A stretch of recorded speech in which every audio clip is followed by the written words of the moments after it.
I remember the way the champagne sparkled beneath the chandeliers that night, casting golden light across crystal flutes, and the polished marble floor of Morgan Corp's main conference hall, the space buzzing with applause and congratulations meant for me.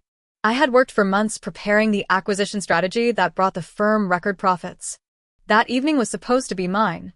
But just as I raised my glass, Ethan Morgan walked in. His stride calm, his presence unmistakable, and trailing behind him in a champagne silk dress was Vanessa Tang, the infamous white moonlight of his youth, her return from overseas cloaked in whispers and rumors that now stood fully confirmed.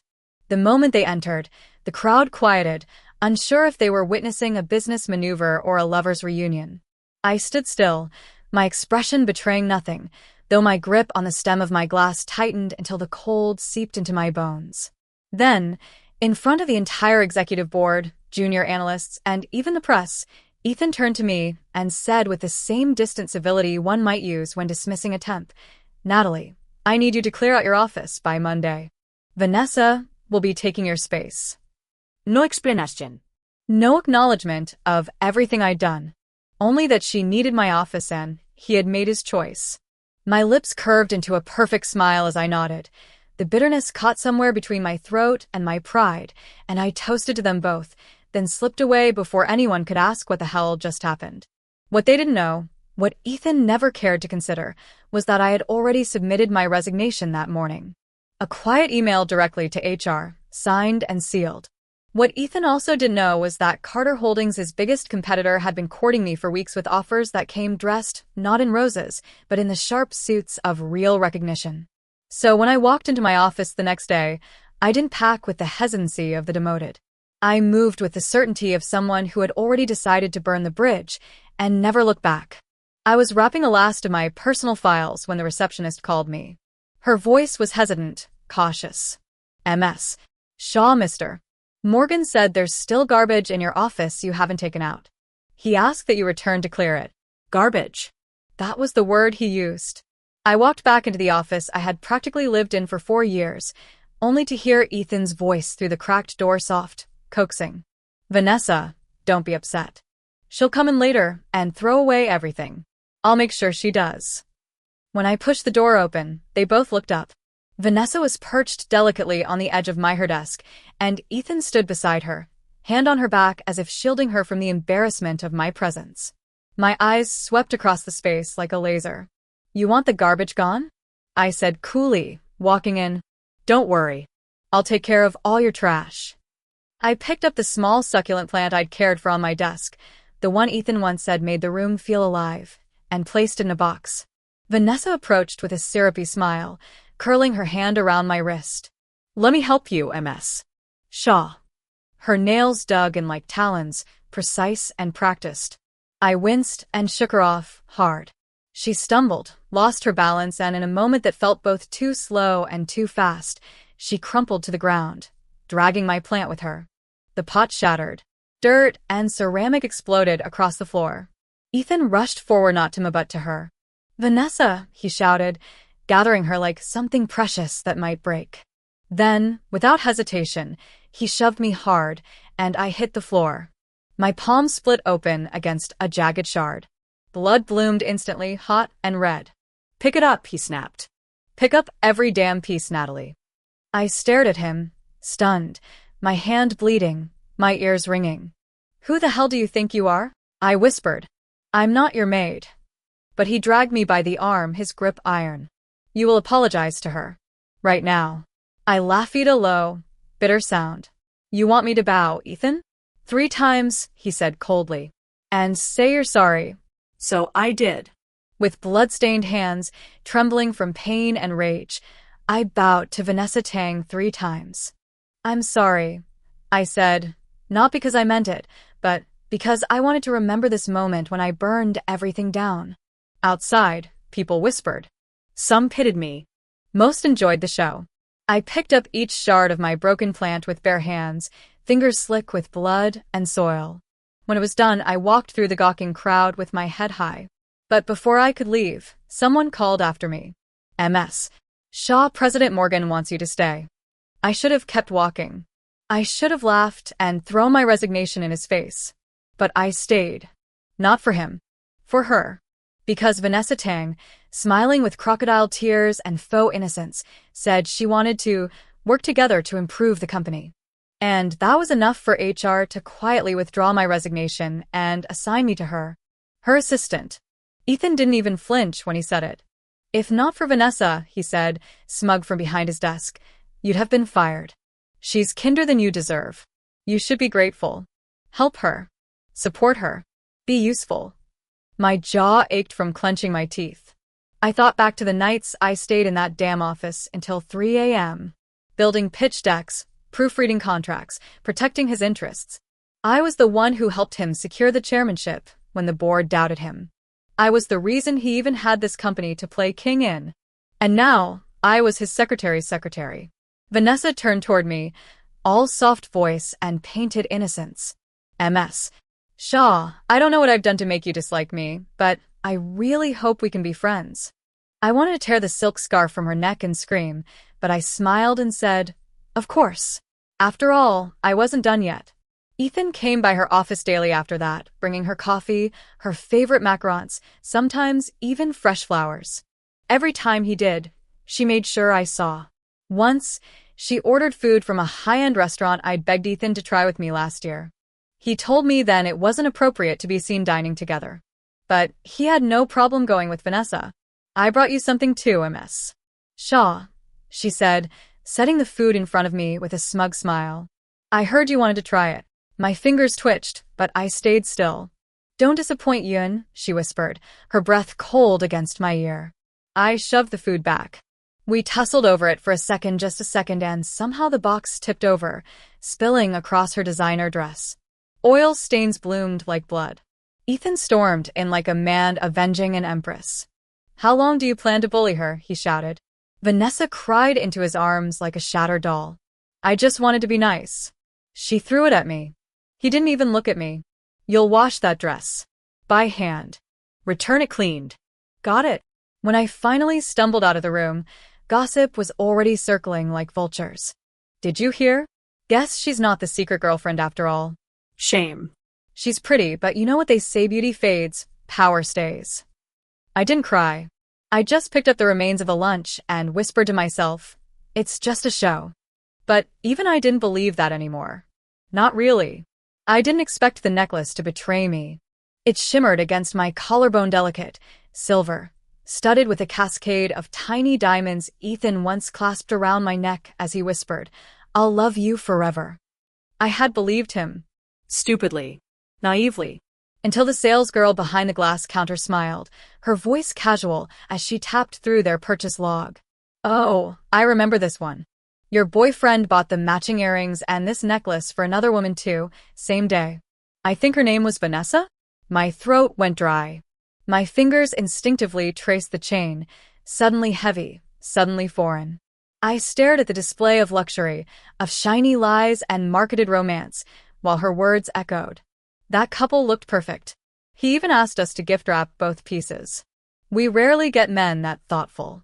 I didn't say a word. I couldn't. The air in the boutique felt too thick to breathe, so I walked out into the city, evening light mist in the air, traffic humming like static, and my thoughts unraveling. My memories twisted on themselves. Ethan laughing in my apartment while folding his sleeves. Ethan bringing me takeout when I worked late. Ethan promising things I now realized he had whispered to her too. I wandered for blocks, my heels clacking on the pavement, the lights blurring around me like ghosts of the past. My phone buzzed. It was Vanessa. Natalie. Just wondering, could you pick up a cake for me? I'm at the Lakeside Lounge. You know the one. Her tone was light but edged with something sharper. Oh, and do hurry. Don't want to keep everyone waiting. She hung up before I could reply. The address pinged through moments later. My fingers hovered over the screen. For once, I wanted to say no. I wanted to scream at her, to walk away and let her rot in her own self-importance. But I didn't. Not because I was weak. Because I wasn't done yet. At the bakery, I waited in line behind laughing couples and tired interns grabbing desserts for their teams. I picked up her cake, strawberry mousse, light pink, ostentatiously frosted, and carried it to the lounge, a private club only Morgan Corp's elite ever bothered to frequent. The waiter led me down a corridor, then stopped outside a closed VIP box. The door was cracked open. I heard Ethan's voice, lower than usual, slightly amused. Some women just cling. Whisper a few rumors, fake a few tears. Suddenly, they're acting like they own you. A pause, then laughter. Then Vanessa's voice, airy and sweet, like poison dressed in lace. You can't blame her, Ethan. Natalie was always ambitious. People like her confuse usefulness with affection. My nails bit into the cake box. I wanted to drop it, to storm in and hurl every word back at them. But I stayed. I listened. And then I heard another voicemail, amused and annoyingly familiar. So, is she your lover or your assistant? That was Ryan Carter. Of course it was. I had forgotten this was his turf, too. I didn't hear Ethan's response at first, just a shift in the air, the scrape of glass on wood, and then, finally, his answer. She's nothing. A placeholder. A mistake I tolerated too long. Something in me snapped. It wasn't rage. It wasn't heartbreak. It was cold, precise detachment. I opened the door. Vanessa turned first, face lighting up with faux surprise. Oh. Natalie, how long have you been standing there? I placed the cake gently on the table, my fingers steady. Long enough. Ethan's eyes widened for a split second before that practiced CEO calm returned. He didn't speak. He didn't need to. The damage had already been done. I turned to leave, ignoring the murmurs, the curiosity in Ryan's eyes, the smugness in Vanessa's. Secretary Shaw is so dedicated, Ryan said to the room, voice laced with mischief. Working even after hours. Mr. Morgan, care to lend her to my firm sometime? I didn't react. I simply smiled and replied, Mr. Carter, thank you for the offer. But Morgan Corp has been very kind to me. I'm not looking elsewhere yet. Ethan smirked, but his jaw was tight. He didn't like being challenged, especially not in front of someone like Ryan. Let's not pretend you're irreplaceable, he muttered as I reached the door. No one is. We'll see, I said over my shoulder, not even bothering to glance back. That night, for the first time in weeks, Ethan came to my apartment. I heard the lock click before I saw him. He stormed in, eyes bloodshot, tie undone. What the hell was that with Ryan? I didn't answer. I sat on the edge of the couch, arms crossed. He paced like a caged animal. What did you tell him? What lies are you spreading about me? I didn't say anything, I replied, my voice like ice. Your own words were enough. He exploded. Don't play games with me, Natalie. You think I don't see what you're doing? Trying to make me jealous? Trying to crawl into his good graces. Then, without warning, he grabbed my wrist and slammed me against the wall. What did he promise you, huh?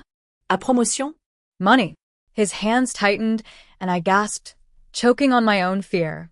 Let me go, I croaked, clawing at him. Suddenly, his expression changed. He stepped back, horror flickering across his face, as I slumped to the floor. I didn't mean to, he stammered, dropping to his knees. Natalie, I'm sorry. Vanessa. The pressure, the board I snapped. I didn't know what I was doing. His arms wrapped around me, trembling. Please. Please forgive me. I'll fix this. I didn't say anything. I stared past him, at the cracks in the ceiling, wondering how I ever thought this man was my future. Still, when morning came, I went back to work. Not for him. For the company. For the project.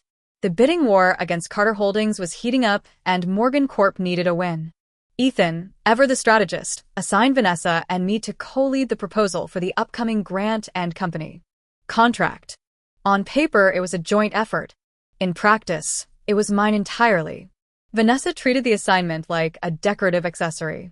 You're better at these things, she said with a lazy smile, filing her nails while I drafted proposals and built projections. I'm sure you'll make us both look good. I wanted to scream. Instead, I worked. I buried my pride, my wounds, and my heartbreak beneath flowcharts, competitive analysis, and proposal outlines. I didn't sleep. I barely ate. Vanessa, of course, still found time to parade through the office in designer heels, asking me to run errands and pick up coffee. When the deadline came, I submitted our proposal on time, perfectly bound, meticulously detailed. I thought I could finally breathe. But the next morning, Ethan summoned both of us to his office. His expression was thunderous. He slapped 2 documents on the table. "Explain this." I leaned forward and froze. It was our proposal verbatim under Carter Holdings' name. "They submitted this yesterday. A full day before us," he growled. "Tell me, how the hell did they get our entire plan?" My stomach twisted. "I don't know. I locked everything. Only Vanessa and I had access." "So, who leaked it?" he asked, his eyes boring into mine. Vanessa gasped, all wide-eyed innocence. Natalie was the one handling the files. I trusted her completely. My fists clenched under the table. "I didn't leak it." "Then prove it," Ethan said. His tone made it clear he didn't believe me. I walked out of that office with my spine straight, but my heart crumbling. I knew I had been set up. And I knew exactly who did it. But I wasn't going to let her get away with it. Not this time. I didn't sleep that night. While the city lights bled into my apartment through the slits in the blinds and the hum of traffic never quite fell silent, I sat alone at my desk replaying every moment, every file transfer, every folder I touched during the weeks leading up to the proposal. The betrayal wasn't just a professional wound, it was personal, intimate, calculated. Vanessa hadn't just stolen my work. She had painted a target on my back and handed Ethan the weapon. But if she thought I'd crumble, she had gravely miscalculated. I started with access logs records of who entered my office, who logged into my system, who touched what. Of course, Vanessa's credentials were clean. She was always careful enough to use someone else. That's what made her dangerous. Cunning wrapped in perfume. Polished manipulation in heels. I needed more. So I dug deeper. Morgan Corp had hundreds of internal cameras. I requested weeks of footage under the pretense of a systems audit. No one questioned it. I watched hours upon hours of security recordings, my eyes burning, caffeine pumping through my veins like survival instinct. Then I found it. A frame barely 2 seconds. Vanessa slipping into my office late at night, alone using a guest ID, and inserting a USB into my terminal. Her expression was blank, methodical. She copied something, looked around once, and left. 2 days later, I found footage of her placing that exact USB onto her desk like it was just another paperweight. The next morning, Emily Sue, one of our interns, picked it up casually and brought it to the printing room. The timestamp? Exactly 3 nights before Carter Holdings submitted their version of our proposal. I knew I had her, but knowledge without proof was just paranoia. So I kept going, piecing together the timeline, syncing footage, gathering metadata. When I finally had a complete dossier, I marched to upper management, not Ethan, and presented everything in cold, unflinching detail. I watched their faces shift, confusion, disbelief, and then rage. They promised immediate investigation. And then the summons came. Ethan wanted to see me. I walked into his office calmly, dossier in hand, heart armored. He was seated behind his desk, the blinds behind him casting diagonal shadows across his face, making him look like a man split between light and dark. "Close the door," he said. I obeyed, silently. "I've reviewed what you submitted." He spoke slowly, hands folded, voice unreadable. "The board has seen it too. And we've identified the leak. You're right about Emily Sue," but he paused, leaning forward. "You're the one who left the plan vulnerable. If you had protected it better, Vanessa wouldn't have been able to copy it. That makes this your responsibility." I blinked. Just once. Because in that moment it hit me. He wasn't defending Vanessa because he was blind. He was defending her because he needed her. "You're seriously blaming me?" My voice was calm, but my pulse was thunder. "I created the plan. I secured every file. She broke protocol and stole it. And you're saying it's my fault?" Ethan sighed as if I were being difficult. "I'm saying this could have been avoided if you were more careful. That's what matters now. Damage control." "No," I snapped, stepping forward. "What matters is that she committed theft and you're protecting her." His mask slipped for a second. "She's not just an employee, Natalie. The Tang family holds leverage on our board. You think I can risk this scandal blowing up?" "What about me?" I said, my voice cracking. "What about everything I've sacrificed for this company for you?" He stood now too, coldness rising like frost between us. "You're emotional." That's always been your problem. The words cut deeper than any insult. Not because they were new, but because they came from the one person who once claimed to understand me. I left the office that day hollowed out, like something vital had been scraped clean. But worse was yet to come. Hours later, the company released a formal internal memo. I opened it with trembling hands. My name was in the first line. The accusation? Mishandling confidential materials. The implication? That I was the leak. That Vanessa had sacrificed herself trying to protect the company's interests. I felt the blood rush to my head. I couldn't even finish reading it. My phone buzzed with group chat messages, some thinly veiled sympathy, others pure judgment. I rushed back to Ethan's office and stormed in. "You made me the scapegoat," I said through gritted teeth. He didn't deny it. "It's temporary," he said coolly. "Once this blows over, things will return to normal." "Temporary?" I laughed, short and sharp. "You just ended my career." "Don't exaggerate," he said, pinching the bridge of his nose. "You'll bounce back. But Z can't afford this." "Her reputation." "Stop," I interrupted, voice low and shaking. "You don't get to say her name to me again. You're being dramatic." His voice rose. "Why can't you take responsibility? Just this once." "Because it's not mine to take," I screamed, fury finally boiling to the surface. "She framed me, and you let her. You, Ethan, you're not just complicit. You're a coward. That did it." His eyes narrowed, his lips curled. "Fine," he said. "Go ahead. Resign. Let's see which company wants to hire you after this." My chest caved inward. "You'd really go that far?" He stepped closer, his presence suffocating. "You should be thanking me for not firing you outright. Instead, you throw tantrums." And something inside me broke. It wasn't sadness or despair this time. It was clarity. Cold, clean, blinding. "I quit," I said quietly. "I'm done, Ethan." He tried to backpedal. "Natalie, don't be foolish." "No," I smiled, dead calm. "You just lost the only person who ever had your back." I didn't take anything with me. Not even my nameplate. I walked out under the gaze of whispering colleagues, held my head high, and didn't look back. But I didn't make it far before the weight hit me. I collapsed on a nearby bench outside the building and sobbed into my hands, shaking like a leaf. Years of sacrifice, erased in a week. My heart, shattered beyond repair. A red sports car pulled up. The window rolled down, and there he was, Ryan Carter, sunglasses pushed up on his head, gaze annoyingly amused. "Rough day, Secretary Shaw?" he asked, tossing me a pack of tissues. "Get in. You look like hell." I hesitated for a split second, then got in. The moment the door shut, I exhaled. "He ruined me," I whispered. Ryan didn't tease. He just drove, letting silence cushion the space between us. Eventually, he said, "You built that proposal solo, didn't you?" "Yes." "Then come work for me." I stared at him. "Are you serious?" "Deadly," he replied, eyes focused on the road. "I saw what you created. It had your fingerprints all over it. You were wasted over there. At Carter Holdings, you'd be valued." And that's how it began. That night, I wasn't just rescued. I was reborn.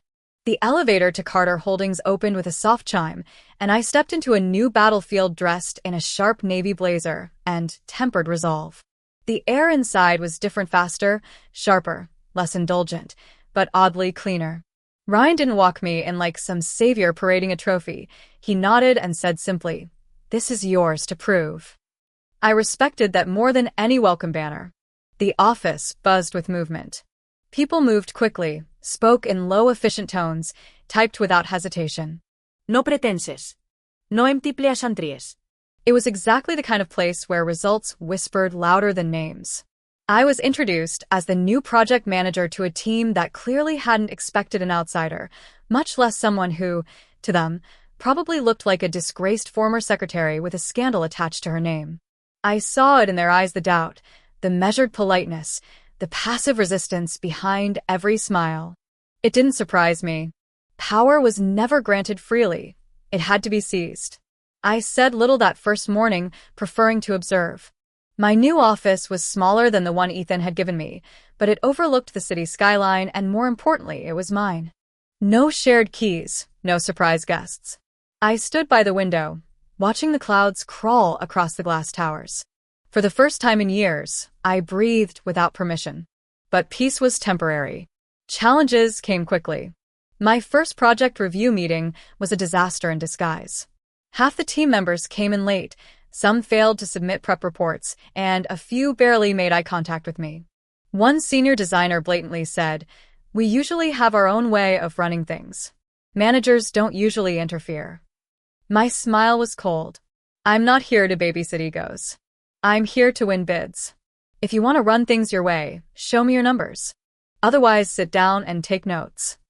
There was silence. Good. I needed that silence. Later that week, I called another meeting. This time, I spread every incomplete task, overdue file, and performance review across the table like I didn't raise my voice. I didn't need to. My tone was scalpel sharp. You've declined 3 client calls in 2 weeks. Your render was copied from last quarter. And you, Mr. Henderson, haven't submitted a complete draft since I arrived. The air grew heavier. Let me be clear. I was hired because you were underperforming. Ryan Carter doesn't give second chances. I am that second chance. If you can't keep up, walk out now. I don't want dead weight on my team. That afternoon, every seat in the project lab was filled. No one came late again. They didn't have to like me. They just had to follow. Slowly, the tide shifted. Respect didn't come in applause, it came in silence, in people staying later, submitting faster, checking with me before making changes. And with that, something inside me began to thaw, not forgive, but refocus. At night, I sat in my apartment and refined the plan. Ryan entrusted me with the proposal to Grant and Company, the very project Ethan had once believed only he could win. This time, I didn't just want to beat them. I wanted them to know they were losing to me. Meanwhile, Ethan kept calling. First came the missed calls. Then the emails. Can we talk? Let's meet. It's not what you think. I ignored them all. Then came the message I didn't expect. I fired Vanessa. For words. No explanación. No apology. Just a broken attempt to dangle closure. But I wasn't interested in his damage control. Not anymore. One morning, I caught Ryan waiting outside my office with 2 coffees and that grin he wore like armor. Afternoon tea bribery, he said. Or a distraction. You choose. I accepted the cup and raised a brow. You've been hovering lately. Can a boss take care of his favorite manager? He said, voice light, but his eyes searched mine. Don't get used to it, I said, sipping the too sweet latte. I won't, he said softly. Unless you let me. I didn't reply. Not because I didn't hear him. Because I wasn't ready to answer. He sensed it and changed the subject. We're presenting the grant plan next week. You'll lead the pitch. I looked up. Me? Of course. It's your brainchild. Besides, I like seeing Ethan Morgan sweat. I smirked. So, this is about revenge? Initially, he admitted. But now? I think I just trust you. The day of the presentation arrived like a storm dressed in suits. The conference room at Grant and Company was vast, high-ceilinged, filled with cold light and colder stares. Ryan and I arrived early, our team prepared to the last second. I stood by the projection screen, heart steady. I had rehearsed this moment in my mind 1,000 times. Then the door opened. Ethan walked in, flanked by 2 Morgan Corp execs and, despite his claims, Vanessa Tang, standing just a step behind him, immaculate as ever. Our eyes met across the room. His froze. Hers faltered. I smiled. MS. Shaw, the grant director, called. We're ready when you are. Of course, I said, stepping forward. The click of my heels echoed like a war drum. I introduced our plan, breaking down market trends, user segmentation, and predictive scaling. I showed them innovation, sustainability, long-term gains. And I showed them numbers hard, irrefutable, sharp as steel. When I finished, the silence was thick with stunned consideration. The director nodded slowly. This is comprehensive. Visionary, even. Ethan cleared his throat and rose, looking paler than I remembered. Morgan Corporate also has a plan. We've reviewed it, the director said, glancing at his assistant. Some sections lacked clarity. And there were inconsistencies. Vanessa flinched. Ethan masked it with a tight nod, but I saw the crack in his confidence. Ryan leaned over to me and whispered, "That's the sound of a crown falling." After the meeting, Grant and company pulled Ryan aside to speak privately. As we waited in the hallway, Ethan approached me. "So that's it?" he asked quietly. "You're just walking away?" I turned to him, calm and unflinching. "I didn't walk away, Ethan. I rose." "Was it always about revenge?" he murmured. "No," I said. "But you made it so easy." He looked like he wanted to say more, but Ryan returned then, smiling with satisfaction. "We got it," he said simply. "We won." Ethan's face was unreadable. Vanessa looked at the floor. And I finally exhaled. I had done it. I didn't just survive, I won. Not by begging, not by proving my worth to those who never saw it, but by becoming someone who didn't need their validation. And as we left the building, Ryan caught my arm. "Drinks to celebrate?" I hesitated. "Only if you let me pick the place." Deal. That night, we toasted not just a project but to power reclaimed, and to the beginning of something more. The day after we secured the grant and company deal, the congratulations came in waves mails, meeting room claps, even a rare personal compliment from the CFO. But the high didn't last. Victory has a strange way of drawing out shadows. I returned to my office that afternoon to find a single white envelope on my desk. No name. No logo. Inside was a printed screenshot, a message thread between Ethan and someone from Grant's lower legal division. "Are you aware that your new partner, Natalie Shaw, was involved in a recent internal scandal at Morgan Corp involving leaked proposals?" My heart didn't sink. It steadied, because I recognized the handwriting on the side note scribbled in the margin. Vanessa Tang's. Even now, after being publicly sidelined, after watching Ethan fail on stage beside her, she was still clawing from the sidelines. It was desperate. Petty. But it was dangerous. I took the envelope straight to Ryan. He didn't ask who sent it. He read the printout slowly, then looked up at me. "Do you want me to handle this quietly?" "No," I said. "Let's do it publicly." He leaned back, one brow raised. "You sure? She wants to drag my name into the mud.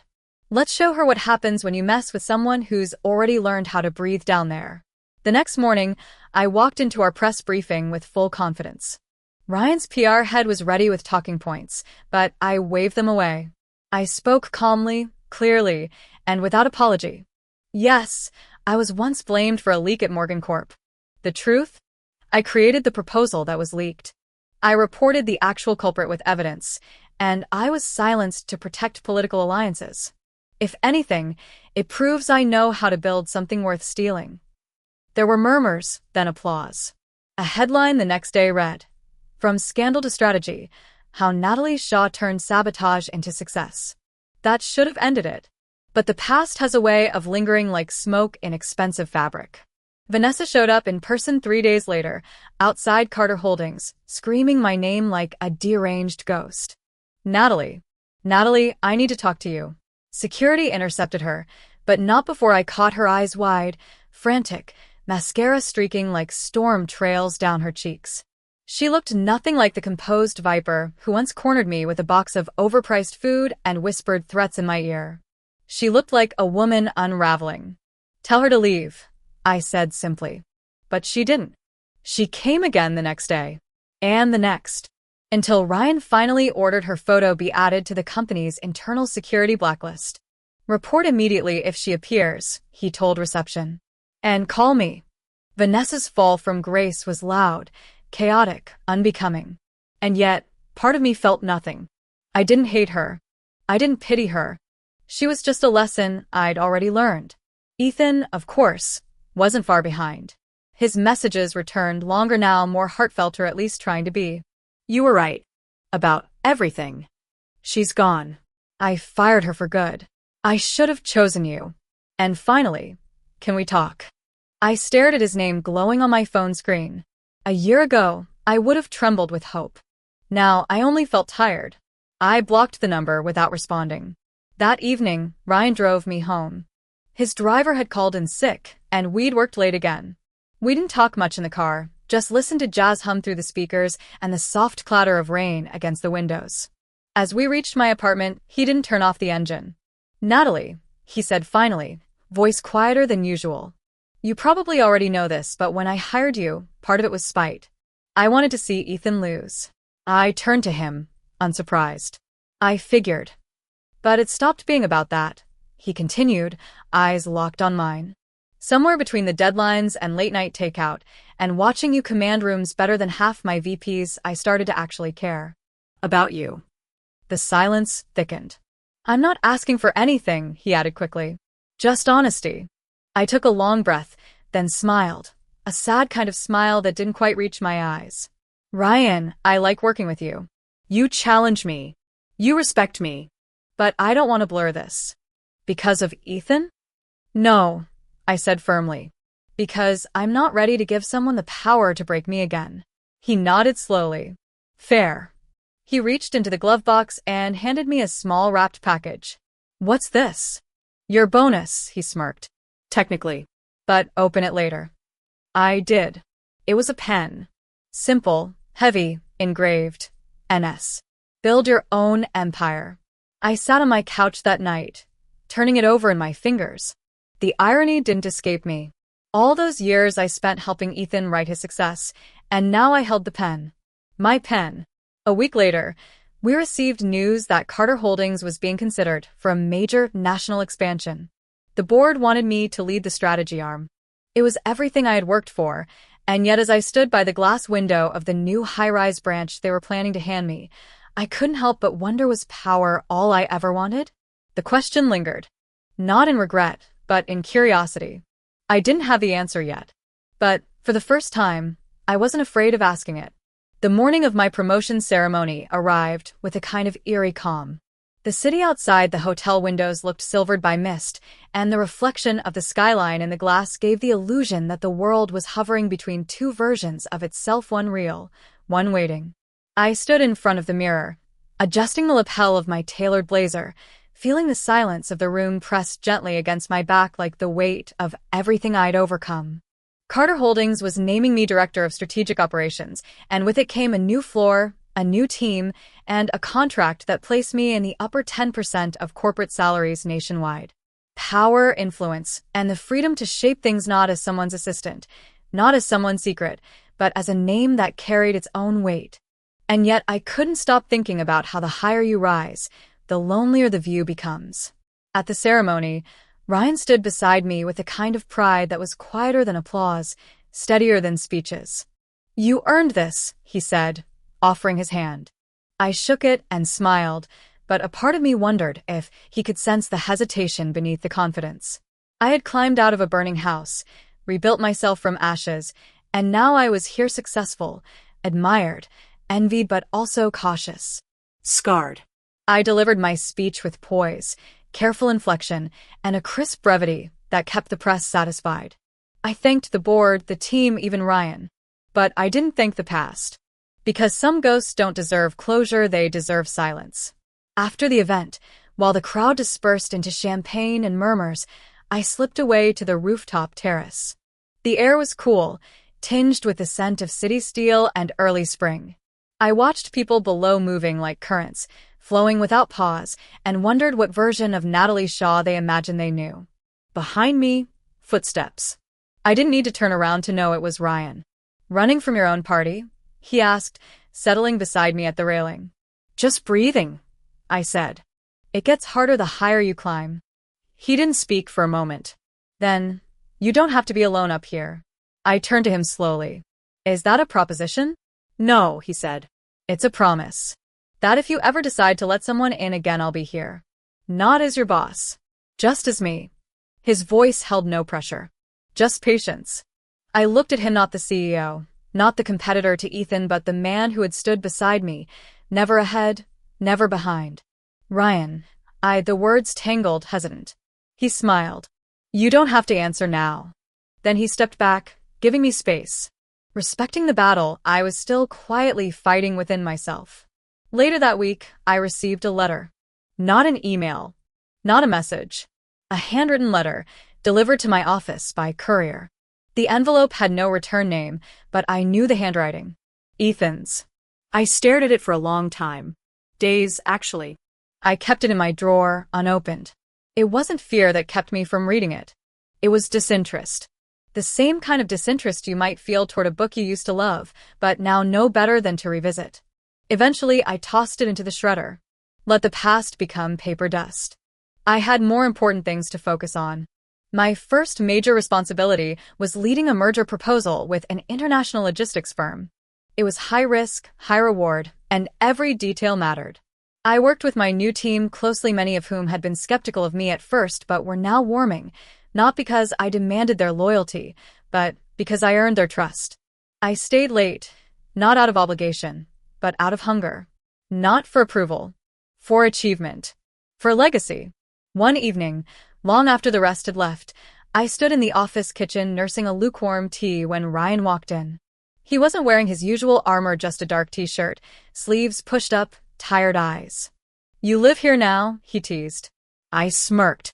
"Only on Tuesdays, Thursdays, and every third Sunday." He leaned against the counter, his shoulder brushing mine lightly. "You've changed things here, you know." Quietly. Effectively. "So did gravity," I replied. "It didn't need to be loud." "You're poetic when you're tired. And dangerous when I'm not." He laughed softly. "Do you ever regret it?" Walking away from him. I thought for a second. "No," I said. "I only regret not walking away sooner." He nodded. Then, hesitating, he asked, "Do you still think about him?" I sipped my tea. "Sometimes. But not in the way he'd like. Not with longing. More like a scar. You know it's there, but it doesn't bleed anymore." He didn't say anything. Just stood with me in that quiet, that shared silence between two people who both knew how far down rock bottom really was. And how sweet survival can taste. Months passed. Deals closed. My name appeared in more headlines. The woman who redefined corporate loyalty. Natalie Shaw, from scandal to powerhouse. I stopped reading them. Not because they weren't flattering, but because I didn't need them. I had finally become someone whose worth wasn't dependent on public validation or whisper recognition from behind closed doors. One night, as I walked out of the building alone, content, I paused by the glass doors. The security guard nodded. "Good night, Director Shaw." I smiled. "Good night, Thomas." On impulse, I turned and looked out across the street, toward the building that once housed Morgan Corp's headquarters. The lights were dimmer now. The name on the signage slightly faded. I didn't feel triumphant. I felt free. I reached into my coat pocket and ran my thumb along the engraving of the pen Ryan had given me months before. Build your own empire. I didn't know where the road would take me next, whether I'd build higher, walk away, or finally let someone in for real. But I did know this. I would choose. On my terms. In my time. And this time, no one would write the ending for me.